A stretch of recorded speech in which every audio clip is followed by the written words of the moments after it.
Oke, salam berjumpa teman-teman sahabat pengamat cyber. Berikut saya akan membahas seputar APT. Apakah itu APT? Berikut ada sebuah video yang untuk ditonton.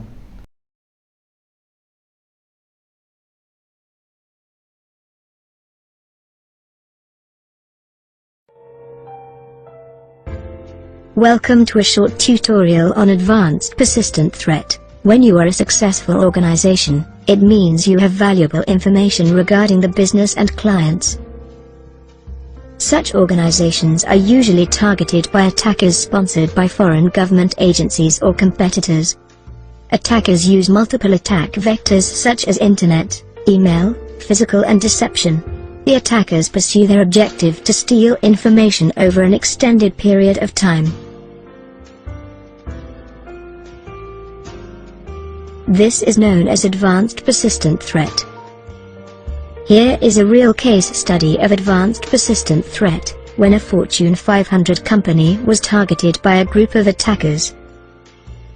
The attackers targeted a group of employees and understood their role in the organization, over a period of months.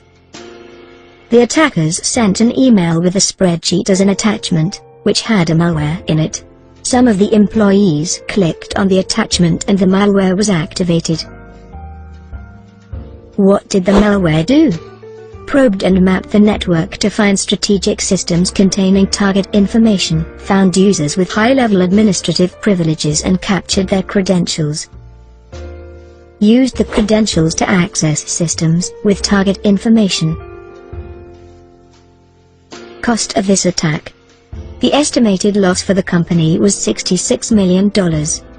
Let us learn more about how the attackers will target an organization. They understand the business of the organization and the client profile. They usually target people working in sensitive positions who have access to critical information. The attackers use various tactics like spear phishing. Clicking the links in the message or opening the attachments will infect your system and will steal data without your knowledge. Social engineering. They may befriend you in social media and make you disclose sensitive information.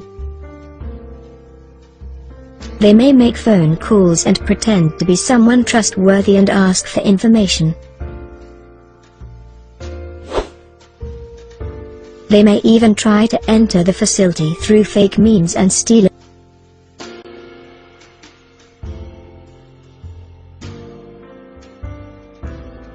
They may hide malware in USB devices that you may receive as a gift. Attackers may entice you to download and install software, usually pirated software, that has malware hidden in it. These malware steal information, or by overhearing business information discussed in public. How do you stay safe from advanced persistent threat? On social media. Be careful of what you are discussing online about your job. Reveal only the most minimum information. Connect online with only those whom you know in real life. Social engineering.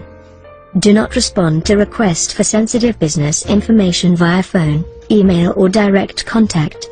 Direct them to Public Relations Department. Internet and email. Do not visit any inappropriate websites. Do not click on any suspicious links or attachments in emails. Portable devices. Do not insert any USB devices to business computers. Do not try to connect to business computers from personal devices via Bluetooth. Oke, berdasarkan video tadi, ini kita akan mewawancarai seorang pakar dari cybersecurity, Prof. Eko Indrajit. Ya, untuk Prof, singkat saja. Di Indonesia sendiri kan sudah ada UU, undang-undang maupun peraturan menteri yang melindungi tentang data dan informasi pribadi maupun yang rahasia di negara kita. Menurut Prof, itu sudah efektif atau belum? Perdebatannya sudah lama, ya. Perdebatan sudah lama, mana yang punya publik, mana yang punya private, gitu ya. Uji publik juga sudah lama, pro kontranya juga luar biasa. Saya juga mencari mencari referensi atau pengalaman negara-negara lain. Intinya sudah sederhana ya. kadang-kadang kita nih nggak tahu mana yang bisa kita share, mana yang tidak, mana yang milik publik, mana yang milik pribadi. Ya, saya kasih contoh yang sederhana. Misalnya ya, Anda masuk ke minimarket, betul ya? Benar. Tahukah Anda bahwa di minimarket itu ada CCTV? Ada, pasti ada di setiap minimarket. Minimarket boleh apa saja terhadap CCTV itu? Kalau sesuai dengan SOP-nya, kalau dibilang-bilang sih itu untuknya mengawasin para pembelinya. Sebagai, kalau saya kasih ke manajer saya boleh nggak? Sebenarnya sih tidak boleh, seharusnya. Jadi buat apa CCTV itu? Kalau saya lihat sih sebagai pengamanan saja sih, Prof. Sebagai pengamanan saja. Oke.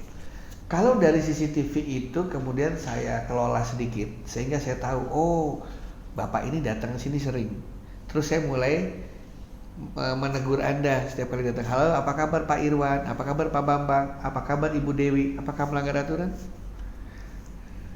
Kalau itu saya belum bisa jawab. Nah, ya kan? Ini kan suatu hal yang sederhana, ya. Mungkin ada orang yang senang digituin. Wah, layanannya bagus. Tapi ada yang merasa tersinggung.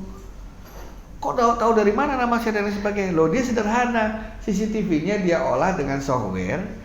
Kemudian dari pembicaraannya kelihatan, oh namanya si X, namanya si Y. Dia cuma pengen supaya lebih ramah. Benar. Ada yang senang, ada yang merasa terganggu. Itu baru ngomong satu CCTV. Kita belum ngomong media sosial, kita belum ngomong sharing data, kita belum ngomong Anda tidak pernah naruh data di internet, tapi yang naruh adalah sekolah Anda. Gimana menurut Anda? Salah nggak sekolahnya? Kalau sesuai dengan penggunaan tidak, tapi kalau digunakan untuk yang lain pasti. Loh, nggak, dia kasih tahu aja di internet sehingga orang lain tahu kamu sekolah di mana. Melanggar privasi sebenarnya. Melanggar privasi juga ya. Lah kalau gitu marah dong sama sekolah Anda semua. Karena saya melihat 80% dari data saya bukan saya yang naruh. Benar. Katanya kita hidup bermasyarakat. Ya. Sekolah Anda naruh situ karena dia bangga dengan Anda. Bagus dong intensinya. Bagus, intensinya bagus. Kayak sekarang misalnya sekian dari menteri kita dulu sekolah di sekolah yang sama, sekolah X. Kira-kira melanggar privasi nggak ngasih tahu gitu? Privacy data sih melanggar. Ya terus? Ya tapi apa boleh buat? Nah, ada satu prinsip yang dipakai di negara lain ya. Setiap kali ada kasus itu selalu ditanya nomor satu, itu melanggar hukum atau tidak? Jadi ada dua jenis ya, melanggar hukum atau tidak melanggar hukum. Tapi kalau itu bisa dijawab, ada pertanyaan berikutnya. Melanggar etika atau sesuai dengan etika? Jadi ada 4 jenis nih terkait dengan data itu. Melanggar hukum, melanggar etika, melanggar hukum, tidak melanggar etika, tidak melanggar hukum sesuai dengan etika, tidak melanggar hukum, tidak melanggar etika. Nah itu waktu saya tes ke orang-orang Indonesia. Saya kasih suatu peristiwa, kemudian suruh dia taruh apakah ini melanggar hukum apa tidak, melanggar etika apa tidak. Alhasil rata-rata nilainya 25 dari 100. Tahu maksudnya ya?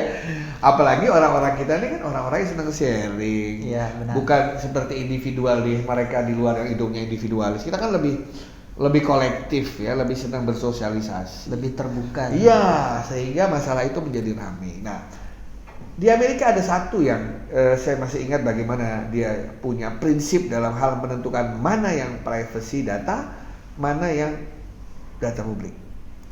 Jadi gini, kalau ada sebuah data dan kalau data ini saya pelajari, maka akan bisa mengarah ke satu orang. Itu artinya data ini data privacy. Saya tidak boleh ngeluarin ini karena data ini merujuk ke seseorang. Tapi kalau ada satu data, wah ini data siapa nih, banyak orang bisa kayak gini. Nah itu kan berarti nggak merujuk ke seseorang, tidak mengganggu privasi. Berarti untuk di luar negeri itu adalah lebih mengaturnya. Ya. Jadi saya suka bercanda.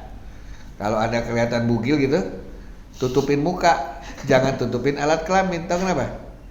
Karena dari wajah itu. Nah, dari wajah itu kelihatan menunjuk Anda. Benar. Tapi kalau tutup mukanya tidak kelihatan. Tidak bisa kelihatan saja itu gitu. tubuh orang lain. Begitu bercandanya seperti begitu untuk menggambarkan bagaimana mereka memisahkan mana yang ranah privacy, mana yang ranah publik. Jadi negara atau seseorang baru melanggar privasi kalau dia memberikan data yang secara jelas bisa langsung ini artinya si dia. Itu prinsip. Nah, menurut saya dalam membahas undang-undang di Indonesia antara mana data publik, mana data privasi, prinsipnya yang kita apa? Prinsipnya yang harus dibenarkan dan didirikan dengan betul. Apalagi ada sekarang fenomena baru di kalangan anak-anak muda ya. Kemarin saya baca hasil risetnya itu 61% anak-anak muda di negara maju itu rela memberikan data pribadinya untuk mendapatkan layanan yang lebih baik. Kalau gitu melanggar nggak? Ya tidak sih sebenarnya. Tidak, kan saya yang memberikan hak kepada perusahaan untuk memakai data saya, mengakses data-data kita sendiri. Kalau udah 61% akhir semua pada akhirnya. Itu negara maju, gimana negara berkembang? Nah, silakan Anda pikir sendiri. Tapi intinya adalah apalagi Indonesia bukan homogen. Indonesia sangat heterogen. Makanya akan sangat sulit menentukan ini. Tapi usul saya sebenarnya undang-undang itu kan selalu kalah cepat dengan teknologi. Jadi usul saya kita berdebatnya di prinsip kayak tadi tuh. Prinsipnya kayak apa sih? Karena itu kan prinsipnya jelas kan. Kalau ada data mengarah ke orang, nah itu punya data pribadi nggak boleh. Tapi kalau dengan data ini saya nggak tahu ini siapa, that's okay. Itu prinsip. Baru nanti diomongin dalam bentuk pasal-pasal. Nah, tapi kalau kita mulainya terbalik bukan dari prinsip, dari pasal-pasal, wah setiap pasal pasti di-challenge. Nanti orang kalau begini nggak bisa, nanti kalau begini bagaimana, nanti kalau begini bagaimana gitu. Terbatasin deh jadi. Ya, bahkan kadang-kadang nanti lebih rumit lagi ketika dalam satu keluarga. Apakah ayah berhak tahu mengenai data kesehatan anaknya? Berhak sebenarnya. Untuk sampai usia berapa? Iya. Tahu maksud saya? Tahu. Nah, itu lebih rumit lagi. Berarti yang harus dibetulkan itu konsep prinsipnya apa? Prinsipnya dulu. Biasanya kalau bergerak di tataran prinsip, banyakkan setujunya daripada tidaknya. Baru nanti didetailkan dalam bentuk pasal-pasal. Kalau ada kasus-kasus lain, ya kembali ke prinsip, gitu aja. Ya kan? Jadi misalnya prinsip pemakaian CCTV itu prinsipnya adalah merekam hanya boleh dibuka oleh pengadilan kalau ada kasus, misalnya gitu. Tidak boleh untuk analisa, tidak boleh untuk, misalnya prinsipnya gitu. Ya udah bertahan pada prinsip itu. Bahwa kamera surveillance sifatnya satu arah, misalnya. Siap. Ya kan? Tapi ada yang menggunakan kamera surveillance kalau tambah software face recognition bisa jadi absensi. Bisa juga. Bisa juga kan? Nah, itu melanggar hukum apa tidak, melanggar etika apa tidak. Dipikirkan tuh. Jadi pertanyaan lagi. Kembali pertanyaan lagi. Nah, ini ilmunya lebih banyak ilmu sosiologi sebenarnya dibandingkan dengan ilmu IT-nya. Gitu. Terus Prof, ini pertanyaan terakhir nih. Ya. Untuk tadi kan kita sudah membahas bahwasanya undang-undang ataupun peraturan menteri itu tidak bisa melindungi kita secara keseluruhan dari bahayanya cyber atau bahasa kerennya cybercrime. Nah, jadi langkah-langkah apa, Prof? Singkat aja sih. Langkah-langkah apa saja yang bisa mengamankan diri kita, terutama dari serangan APT yang bisa disebut APT itu intelijennya dari virus. Ya. Kalau saya sederhana, saya lindungi diri saya sendiri sebelum saya nyuruh orang lain melindungi dirinya. Ya. Apa yang dilindungi? Ada 3 level yang harus dilindungi. Pertama, lindungi data Anda, betul ya? Kedua, lindungi perangkat tempat Anda menyimpan data itu. Dan ketiga, lindungi interaksi Anda yang menggunakan perangkat itu. Jadi misalnya satu, data saya ada di mana? Ada di handphone. Berarti kedua, lindungi handphone saya. Ketiga, lindungi orang-orang yang berinteraksi dengan handphone saya. Siap. Sering kan kadang-kadang ibu kita, ayah kita, teman kita, sahabat kita, teman dekat tiba-tiba pinjem dong handphonenya, handphone saya habis. Ya benar. Oh, kita kan orang baik dipinjemin. Ya kan? Benar. Nah, di situ harus hati-hati. Kalau kita masuk ke dalam sering kan orang Indonesia tuh kalau ke restoran tuh langsung nomor 1 dicari wifi, hotspot, benar. Kan? Ada tulisannya username sama password. Dia coba nih, kok nggak masuk. Terus dia panggil waiter. Terus waitersnya bilang, boleh saya pegang Pak, biarkan saya setting supaya Bapak nggak susah. Dikasih. Dia settingin, tapi siapa tahu dia masukin malware, nggak ada yang tahu. Cyber mindednya kurang. Nah, disitulah maka cyber minded, literasi cyber tanamkan pada diri sendiri.